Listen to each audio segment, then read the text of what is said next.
નિર્ભક્તની માસિક સ્વાસ્થ્ય જાગૃતિ ઝુંબેશ ગૌરવ અને જાગૃતિ ફેલાવે છે.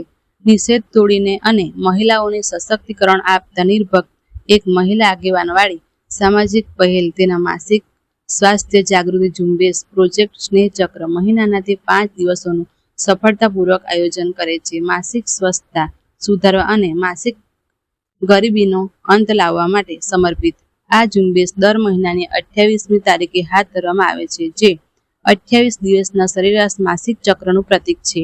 આ અનોખી પહેલ દ્વારા નિર્ભક્તોએ મહિલાઓના જીવનની કુદરતી લય પર ભાર મૂકતા જાગૃતિ ફેલાવી હતી. તાજેતરના કાર્યક્રમમાં સેનેટરી પેડ્સનું વિતરણ અને માસિક સ્વાસ્થ્ય પર જાગૃતિ સત્રો દર્શાવવામાં આવ્યા હતા. સ્વયંસેવકોએ સ્વચ્છતા પ્રથાઓ, દંતકથાઓ તોડવા અને શિક્ષણ અને સશક્તિકરણ માટે માસિક સ્વાસ્થ્યના મહત્વ પર ખુલ્લી ચર્ચામાં મહિલાઓ અને છોકરીઓને સામેલ કર્યા હતા. સહભાગીઓ દ્વારા વ્યક્ત કરાયેલ આનંદ અને કૃતજ્ઞતા આ પહેલની ઊંડી અસરને પ્રતિબિંબિત કરે છે.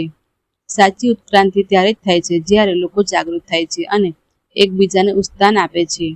તે માન્યતા પર સ્થાપિત નિર્ભક્ત સમાજના વિવિધ વર્ગો, સ્ત્રીઓ, યુવાનો, બાળકો અને વૃદ્ધોમાં કાર્ય કરે છે. આ પહેલ મુખ્ય મુદ્દાઓને સંબોધે છે, સામાજિક જાગૃતિને પ્રોત્સાહન આપે છે અને સમાનતા અને વિકાસ માટે તકો ઊભી કરે છે. નિર્ભક્તોના કેન્દ્રમાં 5 મહિલાઓની સમર્પિત ટીમ છે.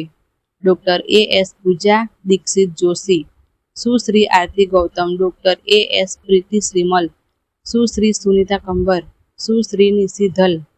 તેઓ સાથે મળીને પ્રોજેક્ટ સ્નેહ ચક્રનું નેતૃત્વ કરે છે. મહિનાના તે 5 દિવસો માસિક સેનેટરી પેડ વિતરણ અને નિયમિત જાગૃતિ કાર્યક્રમો સુનિશ્ચિત કરે છે. સતત સમર્થન સાથે હાંસિયામાં ધકેલાઈ ગયેલા સમુદાયો સુધી પહોંચે છે. આ પ્રસંગે બોલતા નિર્ભક્ત ટીમે શેર કર્યું, માસિક સ્વાસ્થ્ય ગૌરવ અને સમાનતા વિશે છે. મૌન તોડવા માટે આપણે જે પણ પ્રયાસ કરીએ છીએ તે આપણને એક નિર્ભય સમાજની નજીક લાવે છે, જ્યાં મહિલાઓ અને છોકરીઓ વિકાસ કરી શકે છે. કરુણા અને સામૂહિક પ્રયાસ સાથે નિર્ભક્ત પરિવર્તનના લહેરો બનાવવાનું ચાલુ રાખે છે.